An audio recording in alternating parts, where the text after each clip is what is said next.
Selamat pagi Bapak, Ibu, dan saudara-saudari yang terkasih dalam Tuhan Yesus Kristus. Sungguh merupakan suatu hal yang patut disyukuri kalau Tuhan memberikan kita kesehatan dan kesempatan untuk kembali beribadah bersama-sama di minggu pertama bulan ke-11 ini. Mari saya undang kita semua untuk berdiri. Kita akan awali kebaktian kita dengan mensyukuri atas semua ciptaan Tuhan dengan pujian, "Hai semua ciptaannya."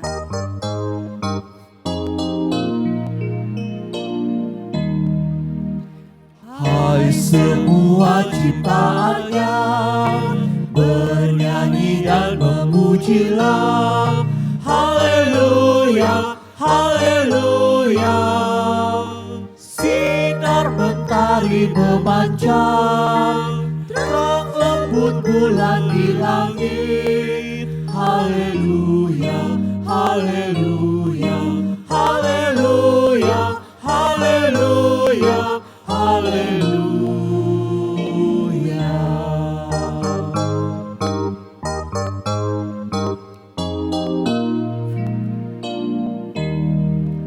Air jernih mengalirlah, bagai musik hidup indah. Haleluya, haleluya. Kaulah sumber terang bakar yang memberikan kehangatan. Haleluya, haleluya, haleluya, haleluya, haleluya.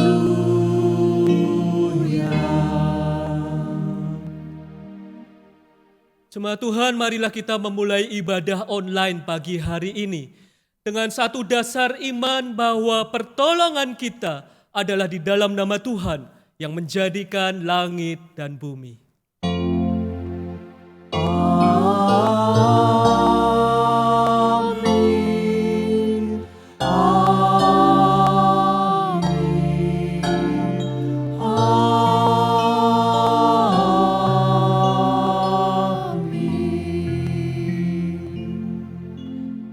Tuhan Yesus beserta saudara.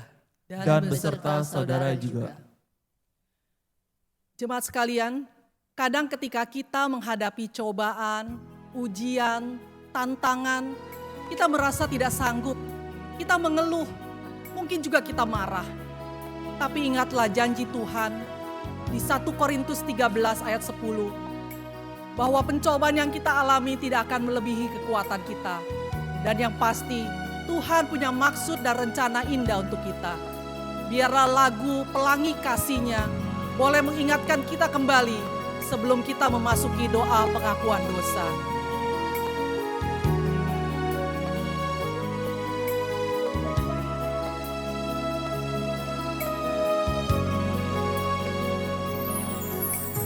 Apa yang kau alami kini mungkin tak dapat engkau mengerti. Satu hal tanamkan di hati, indah semua yang Tuhan beri. Tuhanmu tak akan memberi ular beracun pada yang minta roti. Cobaan yang engkau alami tak melebihi kekuatanmu. Tangan Tuhan sedang merendah suatu karya yang agung mulia. Saatnya kau diberkati, kau lihat pelangi kasih-Nya. Tangan Tuhan sedang merendah. Tangan Tuhan sedang merendah suatu karya yang agung mulia. Saat Saatnya kan tiba nanti, kau lihat pelangi kasih. Saatnya akan tiba nanti. Saatnya kan tiba nanti, kau lihat pelangi. Satu kali lagi, saatnya akan tiba nanti. Saatnya kan tiba nanti, kau lihat pelangi kasih-Nya. Jemaat Tuhan, kita sudah tiba di bulan 11. Tahun 2020 kita mendengar banyak sekali cerita bagaimana rencana-rencana manusia itu berantakan. Manusia menata segala sesuatunya sedemikian rapi bahkan sejak tahun-tahun sebelumnya. Tetapi kita banyak mendengar tahun 2020 ini rencana demi rencana cancel ataupun harus pending dahulu. Tahun 2020 mengajar banyak pada setiap kita manusia terbatas, kita manusia kecil, dan kita berhadapan dengan Tuhan yang luar biasa besar berdaulat. Dan seringkali kita ini terusik, kita ini terganggu dengan intervensi-intervensi dari Tuhan. Mari setiap kita yang kecil ini datang pada Tuhan yang maha besar, maha pengampun. Setiap kita datang mengaku dosa kita pribadi lepas pribadi di hadapan Tuhan.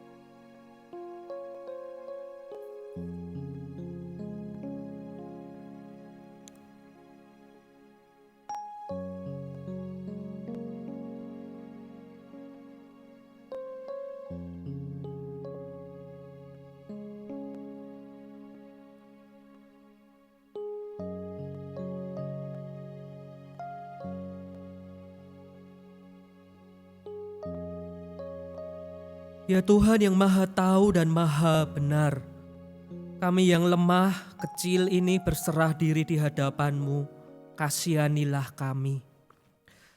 Kami yang terlalu sibuk menata hidup kami sedemikian rupa, seringkali kami tidak lagi menyisakan ruang untuk Tuhan dapat terlibat dalam rencana-rencana kami. Bahkan ketika Tuhan melakukan intervensi dalam perencanaan hidup kami, ampuni kami yang seringkali respon kami adalah terusik, kecewa, berontak.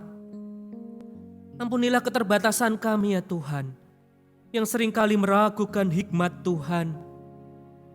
Kami yang merasa paling benar, paling tahu. Ampuni kami kalau di tengah tantangan dunia kami tidak percaya penuh pada kuasa kasih-Mu. Dan mohon pulihkan kembali iman percaya kami Tuhan. Teguhkanlah kami supaya hati kami terus beriman kepadamu.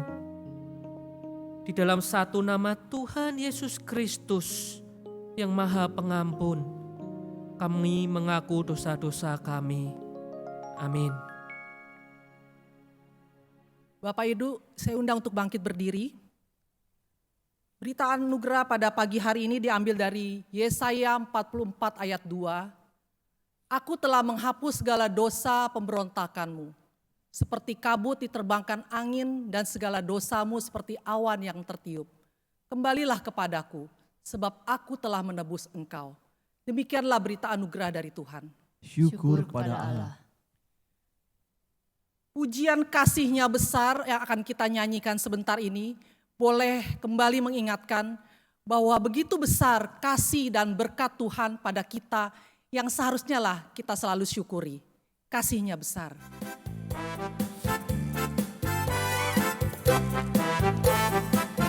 Kasih-Nya besar, berkat-Nya limpah, Dia rela mati, selamatkan kita.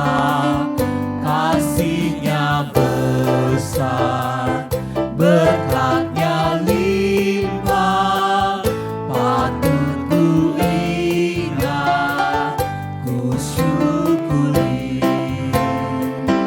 Betapa tingginya,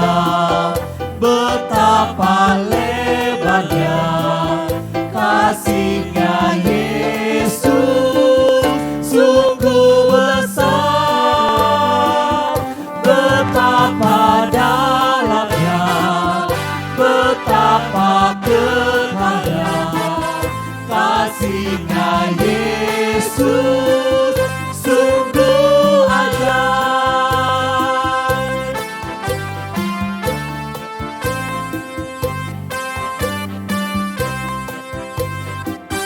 Kasihnya besar, berkatnya limpah, dia rela mati, selamatkan kita. Kasihnya besar, berkatnya limpah, patut ku ingat, ku syukuri. Betapa tingginya, Betapa tingginya, betapa lebarnya kasihnya Yesus sungguh besar. Betapa dalamnya, betapa kekalnya kasihnya Yesus sungguh ajaib. kasihnya Yesus sungguh ajaib. Kasihnya Yesus sungguh ajaib. Kasihnya Yesus sungguh ajaib. Kasihnya Yesus sungguh ajaib.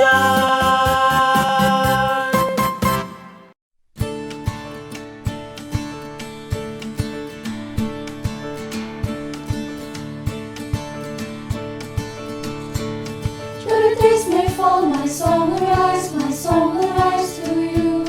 Though my heart may fail, my song will rise to you. While there's breath in my lungs, I will praise you, Lord. In the dead of night, I'll lift my eyes to you. Through the waters rise, I'll lift my eyes to you. While there's hope in this heart, I will praise you, Lord. The joy of the Lord is my strength. The joy of the Lord is my strength. In the darkness I'll dance, in the shadows I'll sing. The joy of the Lord is my strength. When I cannot see you with my eyes, let's get our eyes to you. When I cannot feel your hand in mine, let's get our eyes to you. God of mercy and love, I will praise you, Lord. I shine with glory, Lord of light, I feel alive with you. In your presence now I come alive, I am alive with you. There is strength when I say, I will praise you, Lord. The joy of the Lord is my strength. The joy of the Lord is my strength. In the darkness I'll dance, in the shadows I'll sleep. The joy of the Lord is my strength. The joy of the Lord is my strength. The joy of the Lord is my strength. In the darkness I'll dance, in the shadows I'll sing. The joy of the Lord is my strength.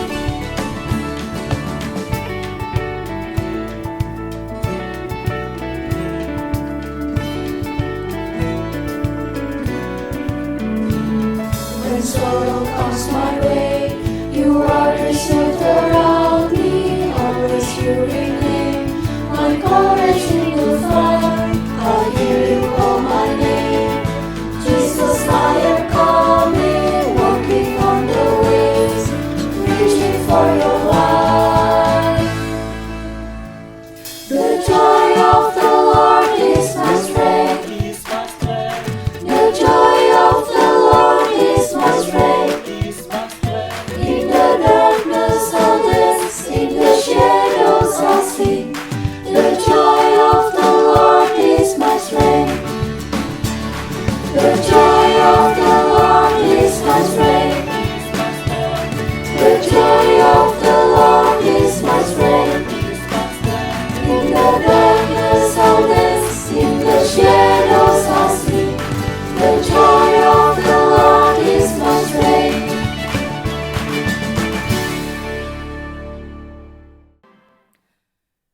Jalan-Mu tak terselami oleh setiap hati kami. Namun satu hal ku percaya, ada rencana yang indah. Tiada terduga kasih-Mu, heran dan besar bagiku. Arti kehadiran-Mu selalu nyata di dalam hidupku. Lagu ini boleh mempersiapkan hati kita untuk mendengarkan kebenaran firman Tuhan yang akan disampaikan oleh Evangelis Roni Budiman.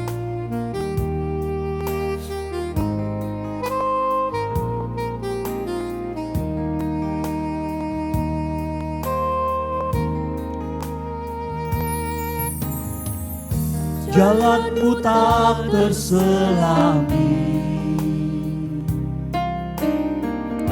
oleh setiap hati kami. Namun satu hal ku percaya, ada rencana yang indah. Tiada terduga kasih-Mu, heran dan besar bagiku. Arti kehadiran-Mu selalu nyata di dalam hidupku. Penyertaan-Mu sempurna, rancangan-Mu penuh damai, aman dan sejahtera walau di tengah badai. Ingin ku selalu bersama, rasakan keindahan arti kehadiran-Mu Tuhan.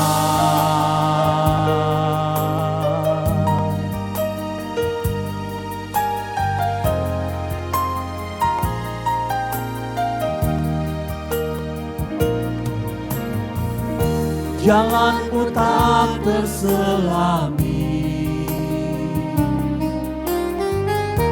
oleh setiap hati kami. Namun satu hal ku percaya, ada rencana yang indah. Tiada terduga kasih-Mu Tuhan. Tiada terduga kasih-Mu, heran dan besar bagiku.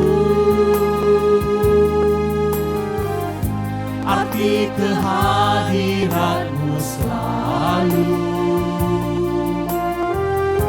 nyata di dalam hidupku. Penyertaan-Mu sempurna. Penyertaan-Mu sempurna, rancangan-Mu penuh damai, aman dan sejahtera walau di tengah badai.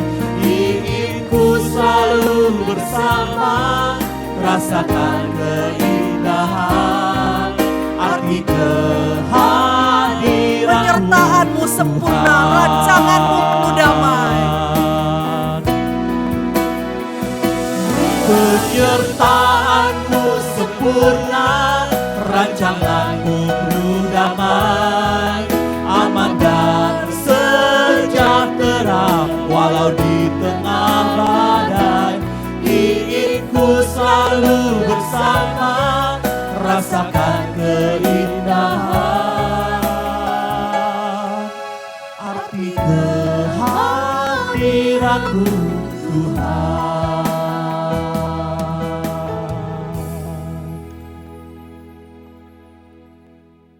Tuhan, kami berdoa, kami manusia yang terbatas ini, Tuhan tolong mampukan kami untuk kami boleh mengerti kebenaran firman Tuhan.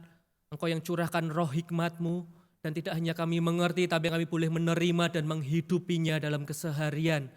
Kami berdoa kiranya cara kami mendengar firman Tuhan, cara kami meresponi berita firman, itu boleh menjadi satu persembahan yang indah bagi Tuhan.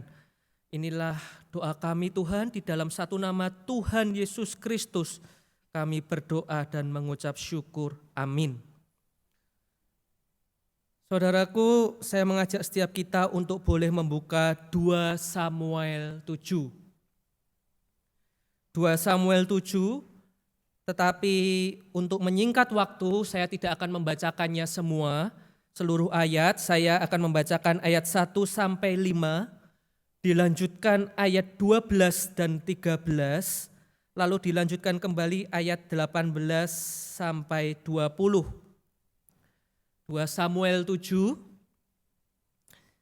ayat 1 sampai 5, lalu ayat 12 sampai 13, dan ayat 18 sampai 20. Demikianlah firman Tuhan. Ketika raja telah menetap di rumahnya dan Tuhan telah mengaruniakan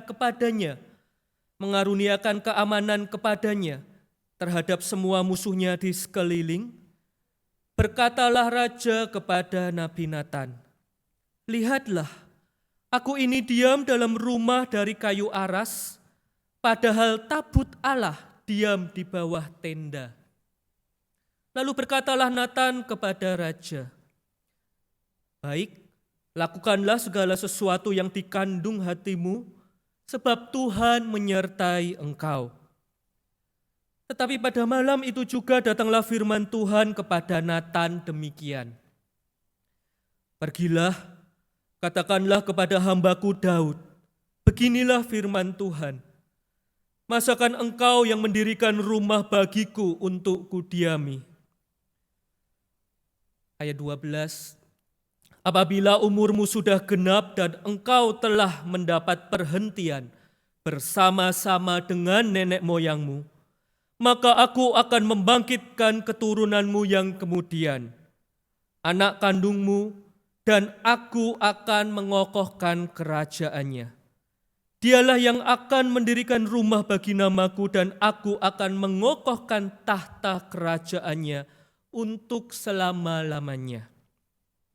Ayat 18, "Lalu masuklah Raja Daud ke dalam, kemudian duduklah ia di hadapan Tuhan sambil berkata, 'Siapakah aku ini ya Tuhan Allah, dan siapakah keluargaku, sehingga engkau membawa aku sedemikian ini? Dan hal ini masih kurang di matamu ya Tuhan Allah. Sebab itu engkau telah berfirman juga tentang keluarga hambamu ini dalam masa yang masih jauh, dan telah memperlihatkan kepadaku serentetan manusia yang akan datang, ya Tuhan Allah. Apakah yang dapat dikatakan Daud kepadamu lebih lagi daripada itu? Bukankah engkau yang mengenal hambamu ini, ya Tuhan Allah?'" Sedemikian jauh pembacaan berita firman kita. Yang berbahagia adalah setiap kita yang membacanya, mendengarkannya, merenungkannya, menyimpannya di dalam hati dan melakukannya di dalam keseharian. Haleluya. Haleluya, haleluya, haleluya.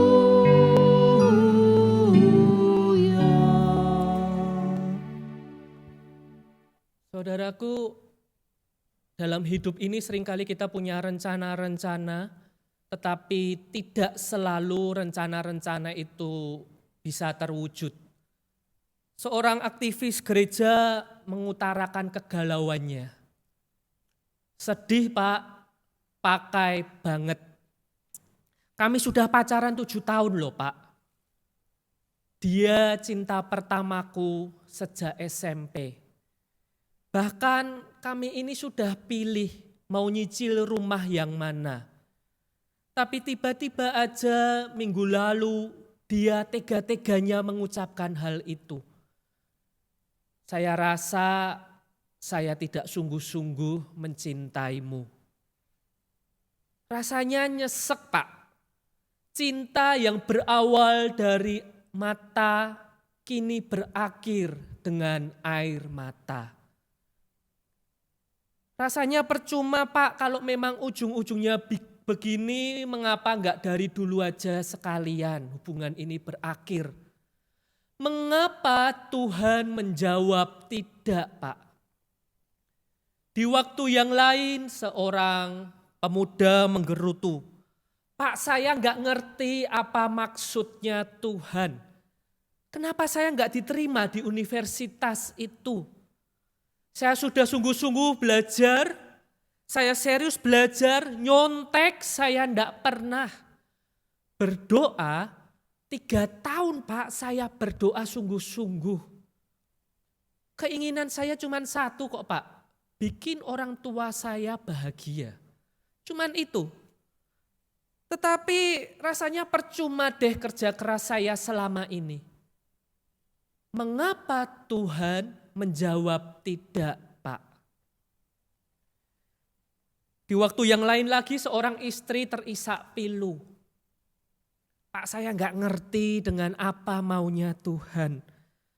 Saya merasa Tuhan mengabaikan saya.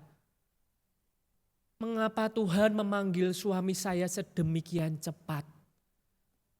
Dia masih muda, dia masih ada dalam usia produktif, tapi tiba-tiba aja dia sakit dan kondisinya langsung ngedrop begitu aja. Saya sudah doa siang malam, Pak. Saya puasa. Padahal Tuhan itu adalah Tuhan yang mendengar doa anak-anaknya kan Pak. Padahal Tuhan itu adalah tabib ajaib yang sanggup menyembuhkan segala macam penyakit kan Pak. Tetapi mengapa Tuhan menjawab tidak Pak? Jemaat Tuhan, sebagai manusia kita mau rencana kita berjalan mulus. Inginnya impian kita tiada yang tergerus.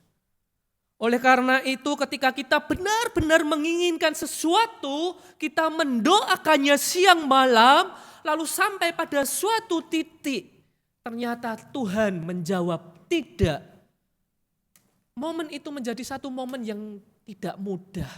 Menjadi satu momen yang sukar untuk kita jalani. Ketika kita sudah berdoa sekian lama, mungkin berbulan-bulan, mungkin bertahun-tahun, hanya untuk sampai pada satu titik di mana Tuhan berkata, lepaskan itu anakku, lepaskan. Saudaraku, bahkan lebih menyakitkan lagi ketika kita itu enggak ngerti. Kita enggak bisa paham mengapa Tuhan menjawab tidak. Mengapa Tuhan menjawab tidak dan tidak jarang ketidakmengertian yang kita alami itu berujung kekecewaan di hati.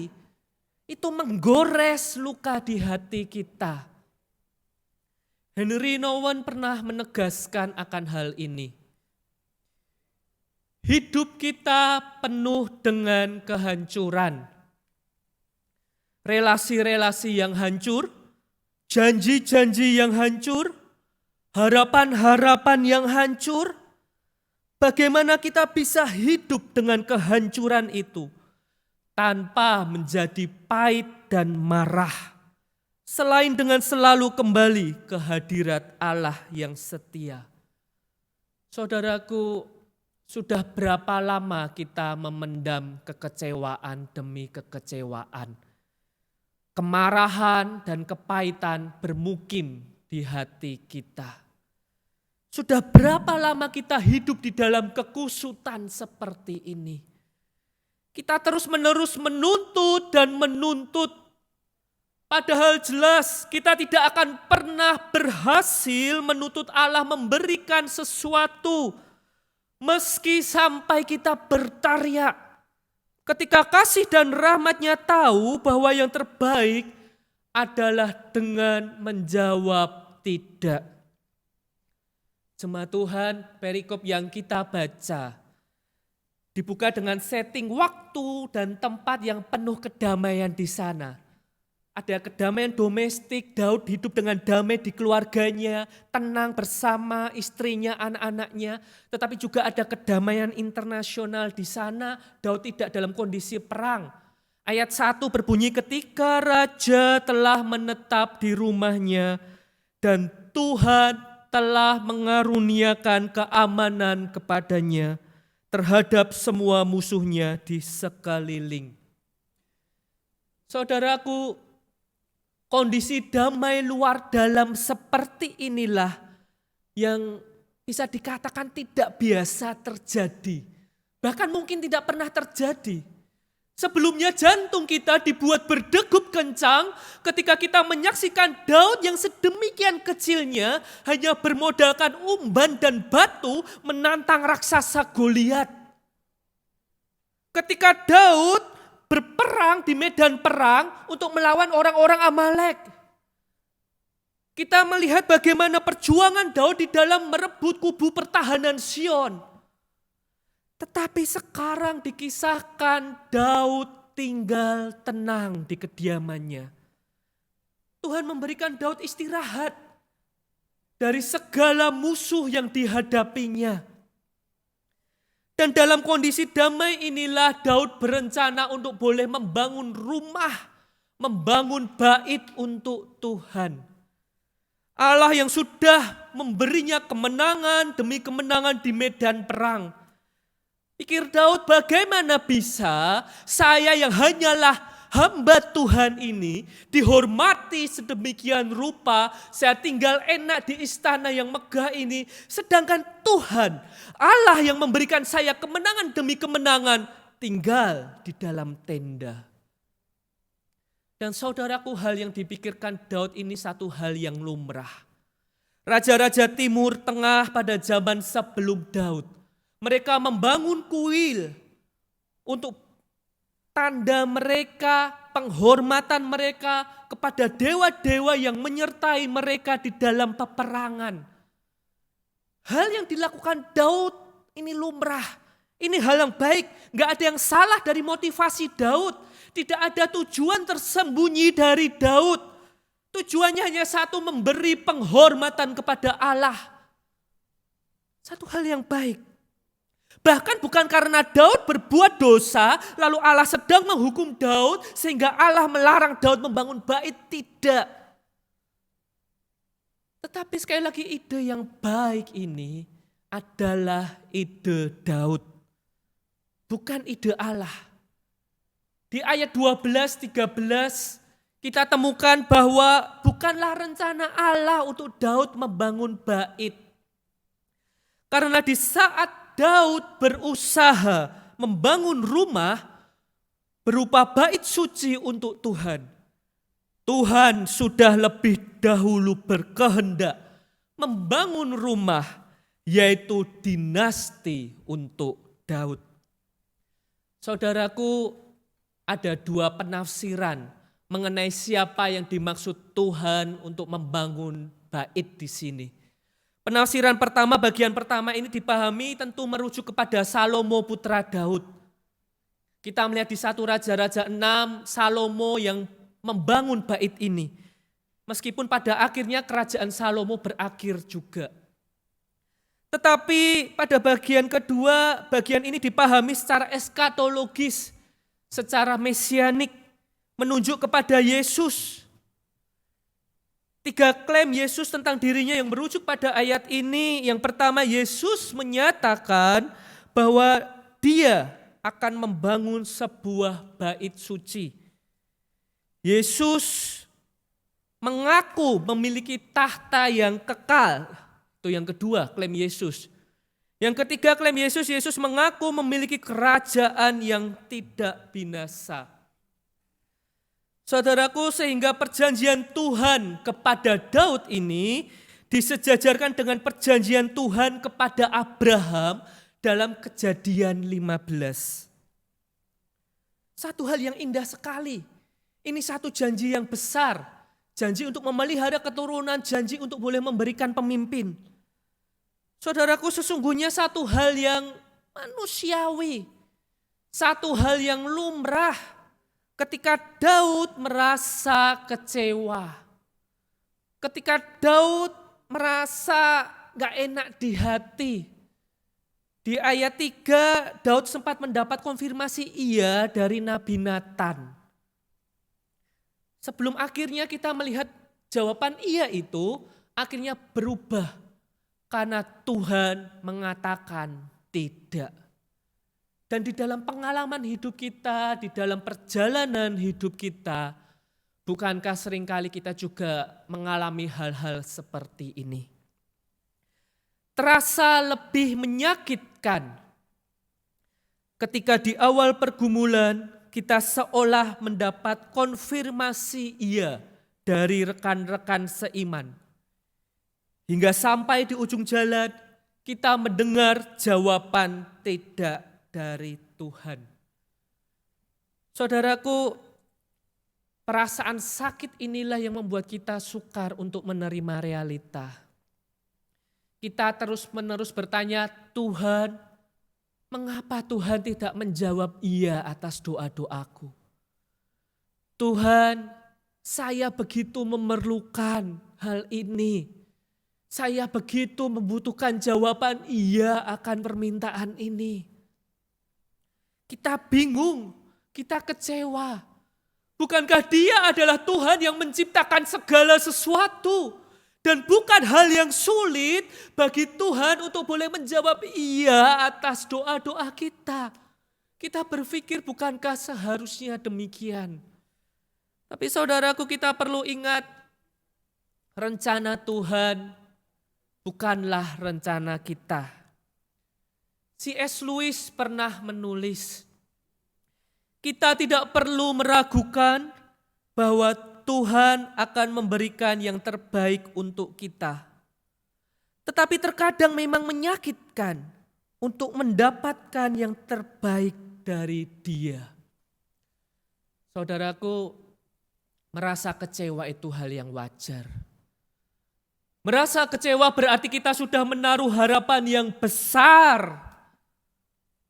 Bahwa merasa kecewa berarti kita sudah meletakkan harap kita, bahkan mungkin harap kita satu-satunya akan hal yang kita minta itu. Tetapi seharusnya rasa kecewa itu mendorong kita untuk datang kepada Tuhan. Seharusnya kita membawa segala luka dan kekecewaan kita untuk bersekutu erat bersama dengan Tuhan. Dan memang itulah respon Daud. Satu respon yang indah sekali yang kita temukan di ayat 18. Daud masuk ke dalam kemah suci, dikatakan di sana. Dan di sana duduklah ia di hadapan Tuhan. Daud sat before the Lord. Saudara, gambaran yang diberikan dalam bagian ini adalah Daud itu dalam posisi berlutut. Daud bersandar di atas tumitnya. Ini sikap doa yang menunjukkan kerendahan hati. Sikap doa yang menunjukkan kepasrahan diri bahwa saya ini kecil dan saya berjumpa dengan Allah yang maha kuasa, Allah yang maha berdaulat. Sikap kerendahan hati inilah yang ditunjukkan oleh Daud. Dalam posisi berlutut seperti itu Daud berkata kepada Tuhan, siapakah aku ini ya Tuhan Allah? Kata Tuhan Allah dalam terjemahan lain yaitu Tuhan Yahweh atau Tuhan yang berdaulat. Dalam posisi bertelutnya, dalam posisi berdoanya Daud mengakui kedaulatan Tuhan. Dia mengakui keterbatasan dirinya dan juga keterbatasan rencana-rencana yang ditatanya sedemikian rupa, bahkan sedemikian indah itu. Saudaraku, saya pikir inilah satu momen di mana Daud dikatakan pribadi yang berkenan di hati Tuhan. Ini bukan berbicara hidup Daud yang sempurna, Daud yang tidak berbuat dosa tanpa celah dalam hidupnya, tidak. Tetapi lihatlah bagaimana Daud selalu berusaha untuk memahami apa yang terjadi dalam hidupnya. Daud berusaha mencari rencana Allah itu apa sih. Daud selalu berusaha menyelaraskan ritmenya dengan ritmenya Tuhan. Daud selalu berusaha menyamakan frekuensinya dengan tunnya Tuhan. Inilah yang membuat Daud menjadi pribadi yang berkenan di hadapan Tuhan.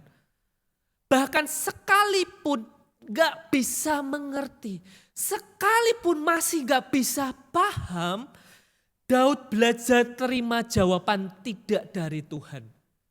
Dan hidup di dalam kemisterian Sang Ilahi. Saudaraku, ketenangan hati tidak akan datang hanya dengan menuntut pemahaman.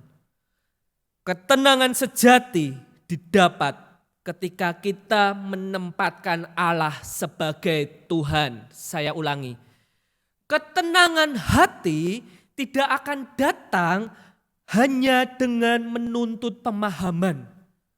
Ketenangan sejati didapat ketika kita menempatkan Allah sebagai Tuhan. Dalam masa tuanya, Billy Graham di akhir-akhir masa pelayanannya dia menderita berbagai penyakit. Salah satunya adalah Parkinson dan juga penyakit lainnya. Graham bercerita suatu waktu ada seseorang datang kepadanya lalu bertanya kepadanya. Orang ini bertanya apakah Graham itu menganggap Tuhan itu tidak adil. Karena ketika dari demi hari di masa mudanya Graham begitu maksimal memberi diri untuk melayani Tuhan, untuk memberitakan Injil, Tuhan mengizinkan penyakit demi penyakit datang kepadanya termasuk Parkinson itu. Padahal andai kata Graham tidak sakit, tentu dia bisa luar biasa lagi lebih maksimal melayani Tuhan. Tentu andai kata tidak sakit, Graham bisa melayani Tuhan lebih banyak lagi. Tetapi saudaraku, yang menarik di sini adalah jawaban dari Graham. Dia ternyata tidak melihatnya seperti itu. Graham berkata, dia menjawab, penderitaan adalah bagian dari kondisi manusia. Dan hal itu terjadi kepada kita semua. Kuncinya adalah bagaimana reaksi kita terhadap masalah itu. Berpaling dari Tuhan dengan kemarahan dan kepahitan, atau kita memilih untuk mendekat kepadanya dengan penuh rasa percaya. Saudaraku, inilah pilihan Graham. Iya, percaya penuh kepadanya. Percaya bahwa Dia adalah Allah yang berdaulat di dalam hidup kita. Selain Daud, Musa pernah meminta kepada Tuhan. Musa sudah setia mengiring bangsa Israel, memimpin bangsa Israel. Dan Musa di akhir perjalanannya meminta kepada Tuhan untuk boleh menginjakkan kakinya di tanah Kanaan. Tetapi apa jawab Tuhan? Tidak. Dan Musa tahu Tuhan yang berdaulat. Kalau kita melihat kisah hidup Paulus, Paulus pernah meminta kepada Tuhan. Bahkan sampai 3 kali Paulus itu meminta dengan serius kepada Tuhan. Supaya Tuhan itu mengangkat duri dalam dagingnya. Tapi apa kata Tuhan? Tidak. Dan Paulus tahu Tuhan yang berdaulat. Saudaraku, dalam doanya di Taman Getsemani, Tuhan Yesus berseru, Bapa, sekiranya mungkin biarlah cawan ini berlalu daripadaku. Tetapi satu hal yang menggetarkan hati adalah seruan Yesus tidak berhenti di sana. Enggak, seruan Yesus belum titik. Yesus melanjutkan doanya. Tetapi Bapa, jangan seperti yang ku kehendaki, tetapi seperti yang Engkau kehendaki. Jangan yang ku kehendaki yang terjadi, kehendak-Mu lah yang terjadi. Saudaraku, inilah teladan sejati Yesus. Ada pengakuan akan kedaulatan Bapa. itu Yesus, itu Putra Allah. Siapakah engkau dan saya? Pertanyaannya sekali lagi, siapakah engkau dan saya kalau setiap kita meminta pada Tuhan, Tuhan harus menjawab iya. Saudaraku, dalam perjalanan hidup saya, ada beberapa kali ketika saya berdoa pada Tuhan, saya menaikkan doa pada Tuhan, Tuhan begitu baik, Tuhan begitu murah hati, Tuhan menjawab iya. Doa saya terkabul dan saya bersukacita akan hal itu. Saya percaya engkau pun mengalami momen-momen itu. Engkau merasakan kasih Tuhan. Seolah-olah saya bahkan gak usah ngomong, Tuhan itu kok ngerti ya apa yang saya butuhkan. Bahkan saya gak minta detail, Tuhan kok sudah kasih ya sedemikian detailnya, sedemikian komplitnya. Bahkan beserta bonus-bonusnya. Amin. Tetapi saudaraku, dalam perjalanan iman saya, dalam perjalanan saya mengenal Tuhan lebih baik, lebih dalam, lebih benar lagi. Di dalam doa-doa saya, ada momen-momen juga di mana saya mendengar Tuhan berkata tidak. Dan saya yakin saudara juga punya pengalaman-pengalaman seperti itu. Saudaraku, dari sekian jawaban tidak Tuhan, ada dua. Ada dua yang begitu membuat saya terpaku. Yang pertama, saya ingin menunjukkan kepada saudara satu foto. Ini foto mama saya. Cantik bukan? Jangan tanya itu cewek di tengah siapa, itu adik saya. Dan jangan juga tanya istri saya di mana. Istri yang motoin. Saudaraku, saya tahu isi pikiran Anda. Mama saya ini orangnya sangat sederhana. Setiap kali diminta, mah pingin apa? Gak pernah jawab, gak pingin apa-apa jawabannya. Bahkan sekalipun itu ulang tahun, mah pingin apa? Gak ada. Ketika saya tanya, ketika saya sudah bekerja, mungkin bisa kasih angpau, mah pingin apa? Enggak pingin apa-apa. Dan mungkin Anda pun punya ingatan-ingatan akan mama seperti ini. Iya, mama yang sederhana yang gak pernah minta apa-apa. Kalau ditanya sebagai anak, apa keinginan saya? Jawaban saya salah satu impian saya pengen kasih mama rumah. Dan mungkin ini impian normal. Banyak anak-anak yang juga punya impian yang sama untuk boleh kasih mamahnya rumah di masa tuanya. Gak usah berbentuk istana, rumah yang kecil tapi nyaman. Oleh karena itu selesai saya kuliah S1, saya kerja, saya nabung. Tetapi belum selesai tabungan saya itu cukup. Bahkan untuk bangun kamar aja mungkin belum cukup. Yang menarik, Tuhan panggil saya untuk masuk STT. Untuk menjadi hamba Tuhan. Saudaraku, spontan seruan saya kepada Tuhan, loh Tuhan, bagaimana dengan impian saya? Bagaimana dengan cita-cita saya kasih mama rumah? Singkat cerita, waktu itu saya cuma bisa belajar taat pada Tuhan dan saya melangkah. Waktu berlalu hari demi hari, bulan demi bulan, tahun demi tahun. Bagaimana sekarang? Di titik ini saudaraku masih gak kepikiran secara logika. Bagaimana caranya kasih mama rumah? Untuk kasih istri rumah aja belum ada. Saudaraku, tapi saya belajar cara saya merawat mama, cara saya mengasihi mama saya itu berbeda dengan cara Tuhan menjaga hidup mama.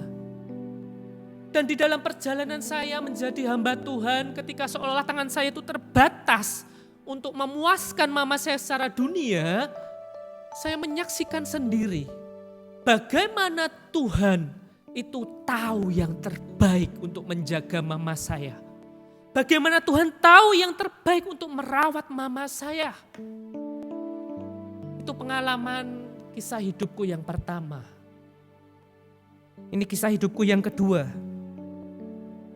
Di warta jemaat ada tertulis di sana, Evangelis Roni Budiman akan mengakhiri pelayanan sebagai pengerja di Jatinegara per 1 Januari 2021. Saudaraku, tidak pernah terlintas di pikiran saya akan hal ini. Selesai studi di saat, Jatinegara adalah ladang pertama saya. Dan sejak pertama kali saya menginjakkan kaki di gereja ini, yang terlintas di pikiran saya, Engkau cinta pertamaku, Engkau juga cinta terakhirku. Tapi siapa yang tahu kalau hari ini ternyata adalah pelayanan khotbah saya yang terakhir di mimbar ini. Kenangan demi kenangan Tuhan berikan. Di tempat ini saya belajar banyak hal. Tidak hanya mengenal Tuhan, tapi kenal diri, kenal sesama. Banyak momen bahkan saya menikah juga di sini, saudara yang menjadi saksinya. Saya bersuka cita akan hal itu. Statement yang seringkali berulang kali saya ucapkan adalah GKI Jatinegara itu keluarga. Iya, GKI Jatinegara adalah keluarga. Mungkin Anda bertanya-tanya, kok tega amat? Tega-teganya meninggalkan gereja ini di saat pandemi seperti ini. Bahkan di saat susah tega-teganya pergi. Saudaraku, percayalah, tidak pernah menjadi hal yang mudah. Rasa bersalah masih seringkali menghantui pikiran. Setelah melewati pergumulan demi pergumulan, November 2019 kemarin saya masukin surat resign ke majelis. Seharusnya pelayanan saya berakhir bulan Mei 2020 kemarin. Tetapi ketika bulan Maret terjadi pandemi, kita sepakat untuk extend, saya bertahan sampai Desember. Hitungan waktu saya pandemi itu, waktu itu berakhir cepat. Desember itu cukup. Tetapi hitungan Tuhan berkata lain. Rencananya saya tinggal lama di sini, inginnya saya berbuat ini dan itu bersama Bapak Ibu Saudara di tempat ini. Kita melayani Tuhan bersama. Tapi saya belajar cara saya mengasihi Bapak Ibu. Itu ternyata berbeda dengan cara Tuhan mengasihi jemaat GKI Jatinegara. Pada akhirnya saya menemukan rencana saya bukanlah rencana Tuhan. Hitungan waktu saya bukanlah hitungan waktu Tuhan. Tapi satu hal, waktu Tuhan gak pernah salah. Waktu Tuhan itu selalu pas. Waktu Tuhan pasti yang terbaik. Walau kadang tak mudah dimengerti, lewati cobaan,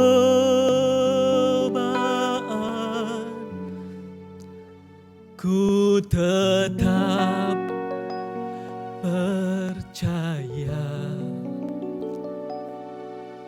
Waktu Tuhan pasti yang terbaik.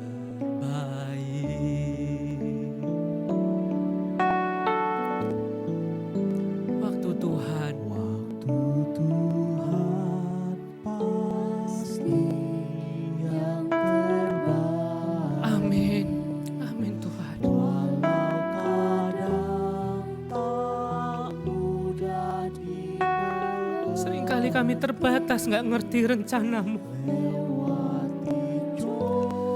Bahkan sekalipun di depan kami nampak kabut gelap, kami belajar percaya melangkah. Karena kami tahu pasti rencanamu adalah yang terbaik dalam hidup kami.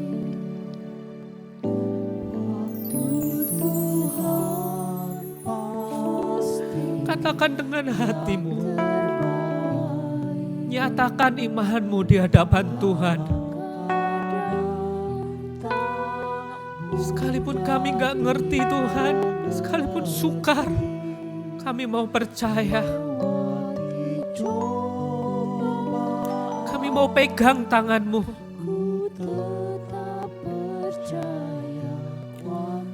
Ya, amin.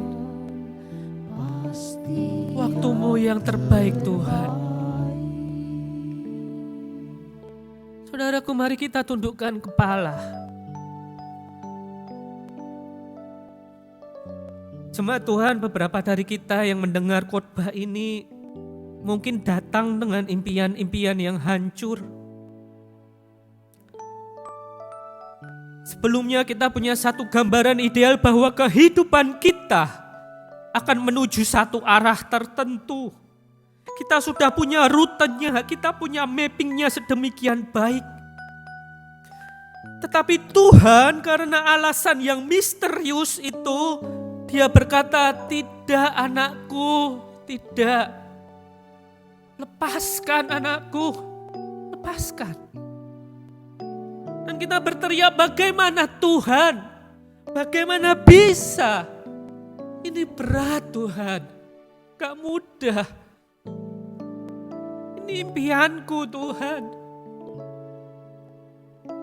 Satu hal saudaraku, percayalah. Di balik setiap tetesan air mata yang jatuh diiringi oleh doa, Tuhan akan memberikan kita kekuatan untuk menjalaninya. Selalu ada rencana Tuhan di balik setiap kekecewaan yang kita alami. Ketahuilah bahwa tidak pernah ada rasa sakit yang sia-sia. Jangan fokus pada kekecewaanmu. Fokuslah pada Kristus. Fokuslah pada segala hal baik yang telah Dia persiapkan dalam hidupmu. Kalau di kayu salib saja, nyawanya Dia berikan untukmu dan untukku. Saya cuma mau katakan gak mungkin Dia meninggalkanmu sendiri. Dia akan menyertaimu. Kasih karunia Tuhan akan selalu cukup bagimu. Hanya percaya saja pada hikmat-Nya. Selalu ada kasih di belakang kata tidak. Tuhan, kami datang pada Tuhan. Kami membawa doa kami. Doa yang berisi impian-impian kami ke depannya. Doa yang berisi mungkin impian yang tidak terwujud di masa lalu dan di masa kini. Tuhan, kami membawa kekecewaan kami, membawa luka hati kami, membawa berat hati kami. Kami membawa ketidakmengertian kami. Tuhan, Engkau paling mengerti apa yang terbaik bagi setiap kami. Tetapi Engkau adalah juga Allah yang berdaulat penuh. Kami datang dengan keterbatasan pemahaman kami. Bapa kami yang tidak mengerti, tenangkan kami. Kami yang masih kecewa, tolong balut luka hati kami. Peluk kami Tuhan. Satu hal kami mau belajar penuh percaya padamu. Ajarlah kami untuk tunduk dan percaya akan kuasa-Mu dan rencana-Mu di dalam hidup kami. Karena kami tahu ketika Tuhan mengatakan tidak pada satu rencana kami, Engkau mengatakan ya pada sesuatu yang lain. Dan Engkau akan membimbing kami dengan cara yang unik. Dalam satu nama Tuhan Yesus Kristus, Sang Sumber Hikmat, kami berdoa. Amin. 2 Samuel 7 ayat 22. Sebab itu Engkau besar, ya Tuhan Allah. Sebab tidak ada yang sama seperti Engkau, dan tidak ada Allah selain Engkau, menurut segala yang kami tangkap dengan telinga kami. Tuhan Yesus memberkati kita semua. Amin.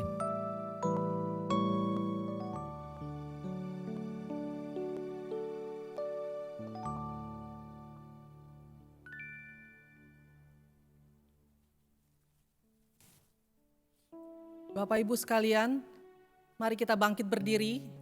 Kita akan bersama-sama membacakan pengakuan iman rasuli. Demikian kita nyatakan pengakuan iman rasuli. Aku percaya kepada Allah, Bapa yang Maha Kuasa, pencipta langit dan bumi, dan kepada Yesus Kristus, anaknya yang tunggal Tuhan kita, yang dikandung daripada Roh Kudus, lahir dari anak darah Maria, yang menderita sengsara di bawah pemerintahan Pontius Pilatus, disalibkan, mati dan dikuburkan, turun ke dalam kerajaan maut. Pada hari yang ketiga, bangkit pula dari antara orang mati, naik ke surga, duduk di sebelah kanan Allah, Bapa yang Maha Kuasa. Dan dari sana Ia akan datang untuk menghakimi orang yang hidup dan yang mati. Aku percaya kepada Roh Kudus, gereja yang kudus dan am, persekutuan orang kudus, pengampunan dosa, kebangkitan orang mati, dan hidup yang kekal. Amin. Mari kita menaikkan doa-doa syafaat kita di hadapan Tuhan. Tuhan, kami bersyukur di tengah ibadah pagi ini kami juga diberi kesempatan untuk boleh menaikkan doa-doa syafaat kami. Tuhan, baru kemarin kami memperingati hari reformasi gereja. Kami berdoa untuk gereja-gereja di dunia, gereja-gereja di Indonesia secara khusus dan juga GKI Jatinegara. Di tengah masa pandemi ini, di waktu banyak manusia mencari jawaban Tuhan, kami berdoa gereja dapat keluar menjadi jawaban. Gereja menunjukkan pengajaran yang benar. Gereja boleh mengenalkan kasih Tuhan kepada dunia. Tuhan, kami juga berdoa untuk Indonesia, untuk Jakarta secara khusus. Kemarin kami habis melewati libur panjang selama seminggu. Tuhan, kami berdoa kiranya libur panjang ini tidak mempercepat atau memperluas penyebaran COVID. Kami mengingat para pemerintah, para dokter, kiranya Tuhan berikan mereka kesehatan, juga hikmat ketika mereka melayani bangsa ini dari hari demi hari. Tuhan, kami juga mengingat setiap nama yang tertulis di warta. Tuhan, tolong setiap jemaat yang sedang dalam pergumulan. Jangan pernah tinggalkan mereka, Tuhan. Jangan pernah. Dan kami juga berdoa setiap jemaat yang sedang dalam pergumulan supaya jangan meninggalkan Tuhan. Supaya terus berpegang berharap kepada Tuhan. Tuhan, ini doa-doa kami. Kami satukan syafaat kami dengan doa yang telah Engkau ajarkan kepada kami. Bapa kami. Bapa kami yang ada di surga, dikuduskanlah nama-Mu, datanglah kerajaan-Mu, jadilah kehendak-Mu di bumi seperti di surga.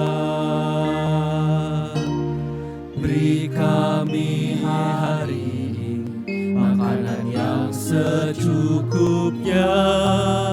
Ampuni salah kami seperti kami ampuni yang bersalah pada kami.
Jemaat sekalian, di dalam ibadah online pada pagi hari ini, kita juga diberikan kesempatan untuk boleh memberikan persembahan perpuluhan kita kepada Tuhan. Persembahan dapat Bapak Ibu Saudara kirimkan ke nomor rekening GKI Jatinegara dengan nomor BCA 342-352-9101. Atau bagi Bapak Ibu yang kesulitan untuk transfer, dapat dikumpulkan di dalam amplop, lalu membawanya ke gereja pada saat kita sudah bisa beribadah secara fisik di gereja. Jikalau Bapak Ibu perlu untuk diambil persembahannya, dapat menghubungi juga tata usaha gereja. Mari kita bangkit berdiri, kita akan masuk dalam doa syukur. Terpujilah nama-Mu ya Bapa, jikalau pada pagi hari ini kami boleh diberikan kesehatan, kekuatan, hikmat, sehingga kami boleh duduk diam, mendengarkan firman Tuhan, memuji nama Tuhan. Biarlah firman yang telah disampaikan oleh hamba-Mu boleh menguatkan kami bahwa setiap rencana manusia atau rencana kami belum tentu sesuai dengan rencana Tuhan. Tapi kami tahu Engkau mempunyai rencana yang terindah untuk kami. Terima kasih ya Tuhan untuk persembahan yang kami boleh lakukan pada saat ini. Supaya apa yang telah kami persembahkan ini boleh dipakai, diberkati dan boleh memuliakan nama Tuhan. Terima kasih ya Tuhan, kami serahkan diri kami masing-masing, biarlah boleh menjadi persembahan yang hidup di hadapan Tuhan. Kami serahkan sisa kebaktian ini dalam tangan Tuhan. Hanya dalam nama Tuhan Yesus kami berdoa dan bersyukur. Amin. Mari Bapak Ibu sekalian, kita akan akhiri kebaktian kita pada pagi hari ini dengan terus berkomitmen bahwa Yesus adalah milik kita dan kita milik Yesus untuk selamanya. Kita akan akhiri dengan pujian Besarlah Untungku.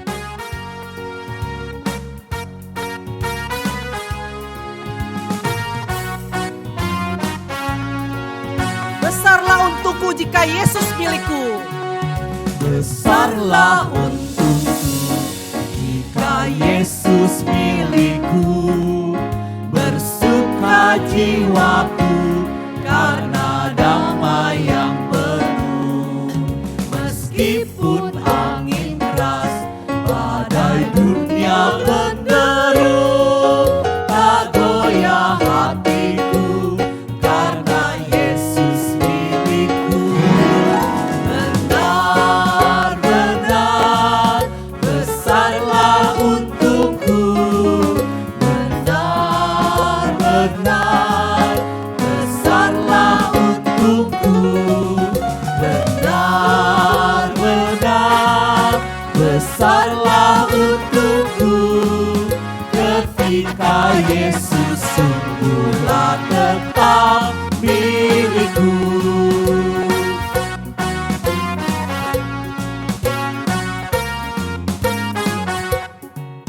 Kendati tiadalah hartaku di dunia, hatiku tak resah, tak bersungut berkesah.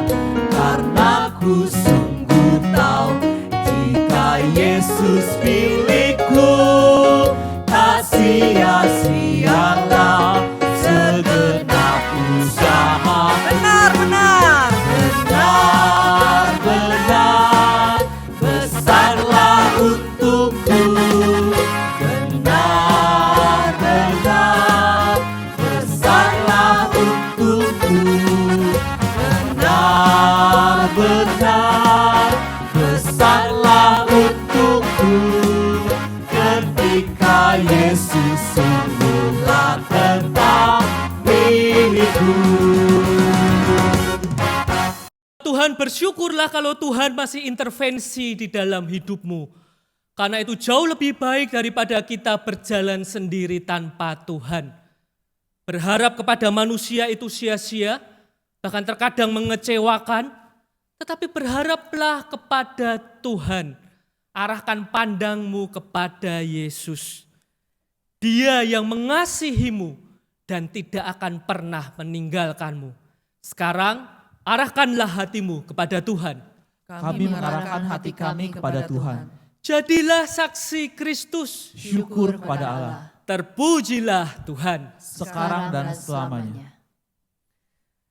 Kasih Allah Bapa dengan segala berkat pemeliharaannya kasih karunia dari Tuhan Yesus Kristus melalui kehadirannya, kasih-Nya, kuasa-Nya, rahmat dan penghiburannya, dan persekutuan yang semakin dalam dengan Roh Kudus akan terus menyertai setiap rencana-rencana kita dan memampukan kita untuk melangkah bersamanya dari sekarang sampai selama-lamanya.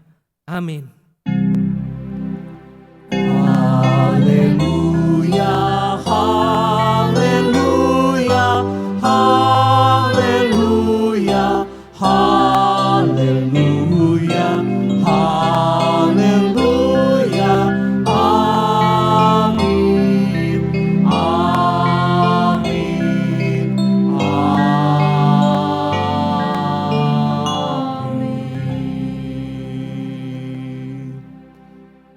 Jemaat Tuhan, ibadah online pada pagi hari ini telah selesai.